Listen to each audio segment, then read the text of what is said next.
India's number 1 varicose veins hospitals ఐబీసీను సంప్రదించండి. మీ నొప్పి లేని ప్రయాణాన్ని ప్రారంభించండి. శ్రీ గురుభ్యో నమః. మహాగణాధిపతి నమః. శివాయ గురు నమః. శ్రీ కామేశ్వరి దేవి నమః. సుమన్ టీవీ ప్రేక్షకులకి శుభోదయ శుభాకాంక్షలు. నేను మీ సోమేశ్వరి శర్మ. వృశ్చిక రాశి వారికి ఆరోగ్యపరమైన జాగ్రత్తలు తీసుకోవాలి. ధనం ఖర్చు అధికంగా ఉంటుంది. ద్వితీయ పంచమాధిపతి అయిన గురువు అష్టమంలో ఉన్నారు. అయితే అష్టమంలో బలంగానే ఉన్నారు. వ్యాపార రీత్యా వీళ్ళకి అనుకూలంగా ఉంటుంది. వ్యాపార వృద్ధి కోసం చేసే ప్రయత్నాలు సఫలీకృతం అవుతాయి. నరదిష్టి అధికంగా ఉంటుంది. ఎక్కువ సంపాదిస్తున్నారనే ఈర్ష్యాభావాలు ఎక్కువగా ఉంటాయి. మీరు వాటన్నిటిని పక్కన పెట్టి మీ మనసుకు ఏది నచ్చుతుందో అదే చేయండి. ఉద్యోగంలో కూడా పెద్దగా మార్పులు ఉండవు.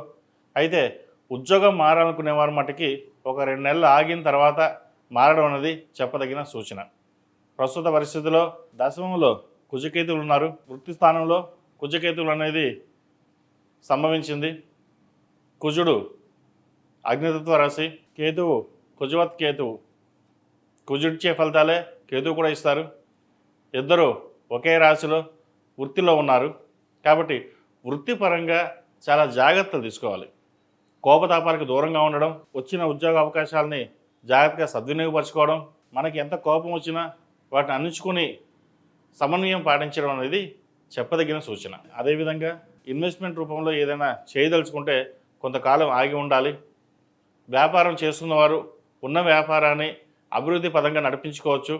కొత్త వ్యాపారాల మటుకి కొంత సమయం తీసుకుని ముందుకు వెళ్ళాలి. అలాగే ఉద్యోగంలో చిన్న చిన్న ఆటంకాలు ఎదురైనా వాటిని అధిగమించడానికి ప్రతిరోజు సుబ్రహ్మణ్య స్వామి అష్టోత్తరం పఠించడం చెప్పదగిన సూచన. అదేవిధంగా భూమికి సంబంధించిన విషయ వ్యవహారాలు, లోనుకి సంబంధించిన విషయ వ్యవహారాలు చాలా జాగ్రత్తగా ఉండాలి. ఏదైనా కొనుగోలు అమ్మకాలు ఉంటే కొంతకాలం ఆగి ఉండడం మంచిది. ఒక స్థిరాస్తిని అమ్మి ఇంకో స్థిరాస్తిని కొనుగోలు చేసే ప్రయత్నం చేస్తారు. వాటి విషయంలో కొంత ఇబ్బందులు ఉంటాయి. ఎవరికి షూరిటీ సంతకాలు పెట్టడం కానీ, ఎవరికైనా డబ్బు తనఖా పెట్టి అప్పుగా ఇవ్వడం కానీ ఇటువంటి ఏమీ చేయకుండా ఉండడం చెప్పదగినది. మీరు మంచితనంగా వెళ్తారు, కానీ మీ అవసరాన్ని వాడుకుంటున్నారనే విషయం మీకు తెలియదు. ఏదైనా పరమేశ్వర అనుగ్రహం, మన సహాయం మనం చేద్దాం అనే ధోరణిలో మీ మంచితనం ఉంటుంది. అదొక మందుకు మంచిదే.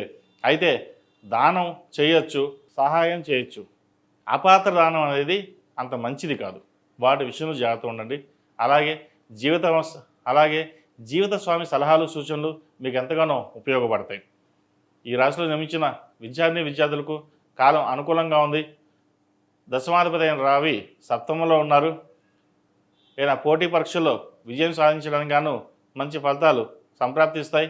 అలాగే గవర్నమెంట్ ఉద్యోగం కోసం ప్రయత్నిస్తున్న వారు గట్టిగా ప్రయత్నాలు చేయండి, మంచి ఉద్యోగం లభిస్తుంది.